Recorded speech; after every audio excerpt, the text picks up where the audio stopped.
वंश न्यूज, दलित पीडित शोषित जनतेचा खनखनीत आवाज। ग्लोबल इंटरनेशनल फाउंडेशन संगठन के दूसरे वर्धापन दिवस के अवसर पर सेवाभावी उत्कृष्ट पत्रकार, समाजसेवी, पुलिसकर्मी, सफाई कर्मचारियों का उनके सामाजिक योगदान को देखते हुए मेडल, सर्टिफिकेट, शॉल तथा पुष्पगुच्छ देकर न्यू कैलाश नगर नागपुर में सत्कार किया गया। इस अवसर पर केक कटिंग सेरेमनी तथा 24 घंटा ऑक्सीजन देने वाले पीपल वृक्ष का प्लांटेशन कार्यक्रम किया गया।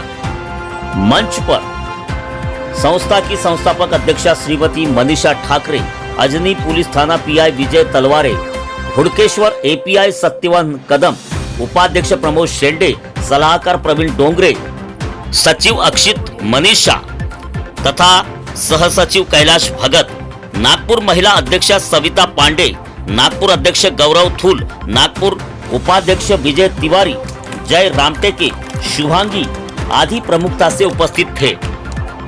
इस अवसर पर हुड़केश्वर पुलिस थाना के एपीआई सत्यवान कदम तथा आजनी पुलिस थाना के पीआई विजय तलवारे इनका पुष्पगुच्छ तथा मेडल देकर सत्कार किया गया। ग्लोबल इंटरनेशनल फाउंडेशन का दुनिया में अब तक के 35 देशों में विविध क्षेत्र में अविरत कार्य शुरू है। ग्लोबल इंटरनेशनल फाउंडेशन का दूसरा वर्धापन दिवस 35 देशों के अलावा भारत देश में बड़े हर्षोल्लास से मनाया जा रहा है। वंचित पीड़ित शोषित समाज के उत्थान के लिए पत्रकारिता क्षेत्र में अपना उल्लेखनीय कार्य करने वाले पत्रकार सुनील साळवे, संपादक वंश न्यूज, आवाज टीवी न्यूज का विशेष रूप से सत्कार किया गया। नागपुर में विविध क्षेत्र में कार्यरत व्यक्तियों का भी इस अवसर पर सत्कार किया गया, जिसमें lord Buddha TV anchor Meera Gawande, पत्रकार शीतल, समाजसेवी पाटिल, पूर्व नगर सेवक अश्विन आंजीकर, अमित होमने, भानुराम साहू, गौरव तरारे, संदीप साहू, बादल गजभिये, विनोद कल्याणी, प्रवीण डोंगरे, शीला निमजे, प्रमोद शेंडे, कैलाश भगत, पूजा बालपांडे, शोएब अंसारी, तृतीय पंथी, शनाय पखाले आदियों का मेडल, सर्टिफिकेट व शॉल व पुष्पगुच्छ देकर सत्कार किया गया।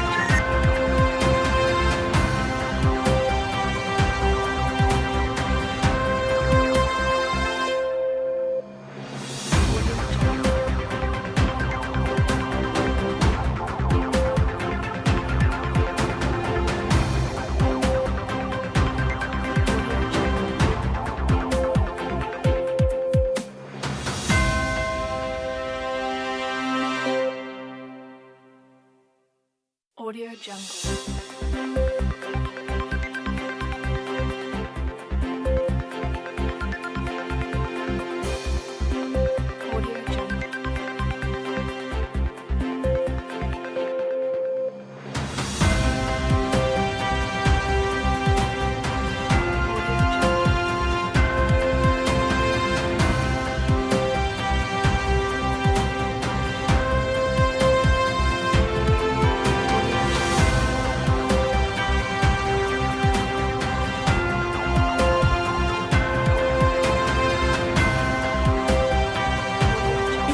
और हमारा यहाँ पर आप लोगों ने सत्कार लिया, इसके लिए मैं तहे दिल से आप लोगों का अभिनंदन भी करता हूँ, धन्यवाद भी व्यक्त करता हूँ। सभी को मेरा साक्षात नमस्कार, जय हिंद।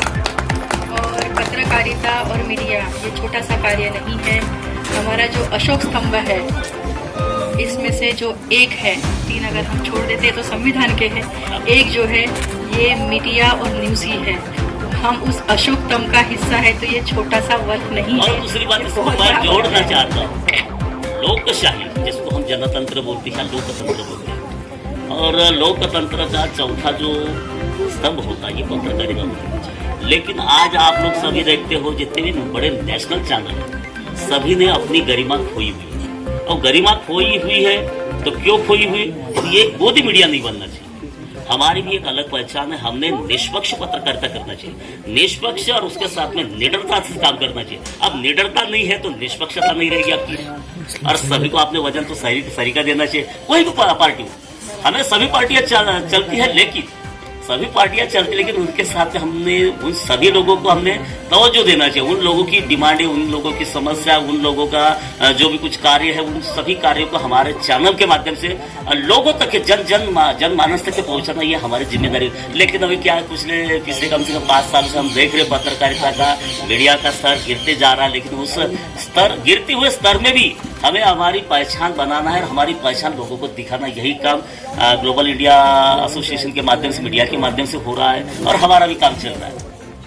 सोशल वर्क का काम ही है कि मिलजुल के करे, क्योंकि हम लोगों का पॉलिटिशियंस के समान नहीं, हम लोग, सॉरी आपको नहीं बोल रही सर, हम लोगों का हम तो किसी का नाम नहीं ले रहे, लेकिन जो हो रहा है सोशल वर्कर्स का एक ही मकसद होता है, जनता की सेवा, समाज की सेवा। और ये किसी भी इसमें पॉलिटिक्स में नहीं जाता है। एक मकसद चलता है कि किसी इंसान के चेहरे पे हम लोग हंसी देख ले, यही हमारे लिए हमारी कमाई होती है। आखिर मकसद आपका भी वही है, हमारा भी वही है, मिलकर बस काम करना है। चलो सभी के लिए फिर से एक बार तालियां हो जाए। धन्यवाद, थैंक यू वेरी मच। नाश्ता करिए, चाय लीजिए। आपने सत्कार किया, यही बहुत बड़ी हमारी कीमत है। टीमने आणि त्याच्या संचालिका अध्यक्ष मनीष ठाकरे मॅडम यांनी आज बोलवलं आणि हा एवढा मोठा बहुमोल मान दिला, त्याबद्दल मी अगदी मनापासून त्यांचे आणि तुमच्या संपूर्ण टीमचे आभार व्यक्त करतो। मी सत्यवान कदम, सहाय्यक पोलीस निरीक्षक, घोडकेश्वर पोलीस स्टेशन। काही कामानिमित्त मॅडम आणि आमची ओळख झाली आणि मग कसं असतं की विचार पटले माणसाचे की माणसं एकमेकाला जुळतात। आणि फाउंडेशनच्या ह्या कामातून ज्यावेळी आपण लोकाभिमुख काम करतो त्यावेळी एका कडीने जशी साखळी तयार होते तशी एक समाजाची साखळी निर्माण होत आहे। आणि ह्या फाउंडेशनच्या वटवृक्षाला आज 2 वर्ष पूर्ण झालेली आहेत।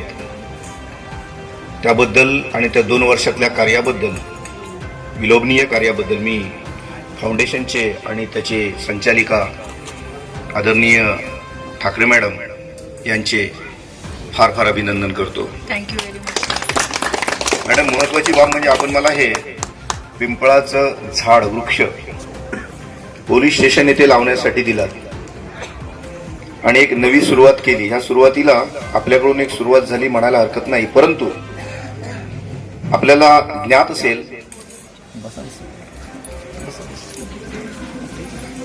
ज्ञात असेल तथागत भगवान बुद्ध इसवी पूर्व 527 यांनी तपश्चर्या जी केली, ज्याला आपण बोधिवृक्ष म्हणतो, ते पिंपळाचं झाड आहे। म्हणजे आज आपल्याला सांगावं लागतं की पिंपळाचं झाड 24 तास ऑक्सिजन देतं, परंतु मागे इतिहासाकडे ज्यावेळी आपण वळून पाहतो त्यावेळी लक्षात येतं तथागत भगवान बुद्धाला जे बुद्धत्व प्राप्त झालं ते ह्या बोधिवृक्षामुळे, म्हणजेच पिंपळाच्या वृक्षामुळे। फक्त काय झालं, कालांतराने आपण जसा प्रवास सुरू केला, प्रवासात बऱ्याचशा चांगल्या गोष्टी आपण मागे सोडत आलो, ज्याची आपल्याला आता आठवण होत आहे। म्हणून कधी कधी या ज्या इतिहासाच्या स्मृती आहेत त्यांची पानं चाळावी लागतात, आणि हे पानं चाळणं हे तुम्हाला त्याच्यासाठी साहित्य वाचन करावं। अगदी ओरडून ओरडून एखादं खोटं बोलल्यानंतर ऐकणाऱ्याला ते खरंच वाटतं। असं करू नका, इतिहासात मागे जावा, खरा इतिहास वाचा। अगदी पार तथागत बुद्धापासून वाचायला सुरुवात करा। त्यावेळी पाली भाषेत लिहिलेले लेख सुद्धा आज अवेलेबल आहेत, ते कधीही कोणीही संपू शकत नाही। आणि त्या तथागत बुद्धाने विश्वाला शांती देण्याचा मार्ग त्यावेळी दिला। आजही म्हणतात लोक, जगाला युद्धाची नव्हे तर बुद्धाची गरज आहे।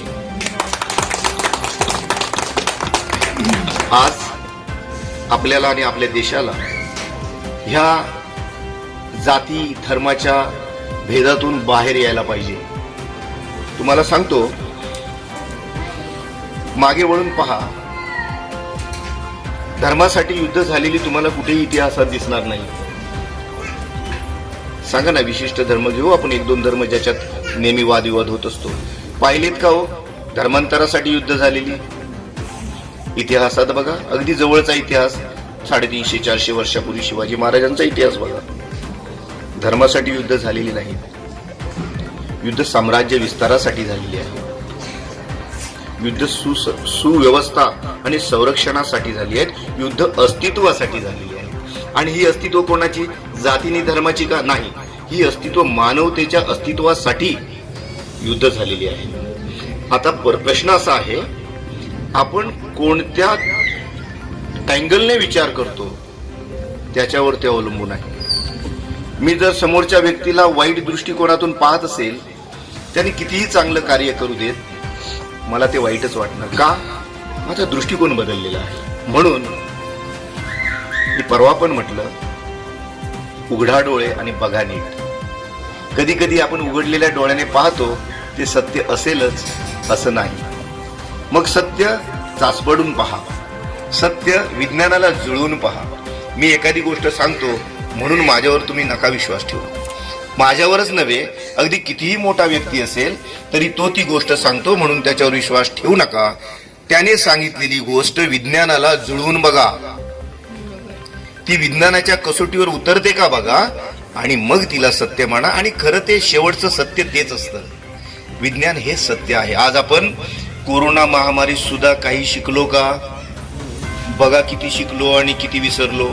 लगेच विसरतो, लगेच आठवतं. बघा ना, आपण विविध कार्यक्रम, मग ते आनंदाचे असो दुःखाचे असो, हे केल्याशिवाय आमचा कार्यक्रम पूर्ण होऊ शकत नाही, आमची परंपरा आहे म्हणतो. आता मला सांगा, कोरोना काळात वाकून बघावं, डोकावून पहा, किती परंपरा आपण पाळल्या नाही ना? ते पण तृप्त झाले ना? आपल्यालाही काही त्रास झाला ना? मग हेच तर म्हणतो, उघडा डोळे बघा नीट.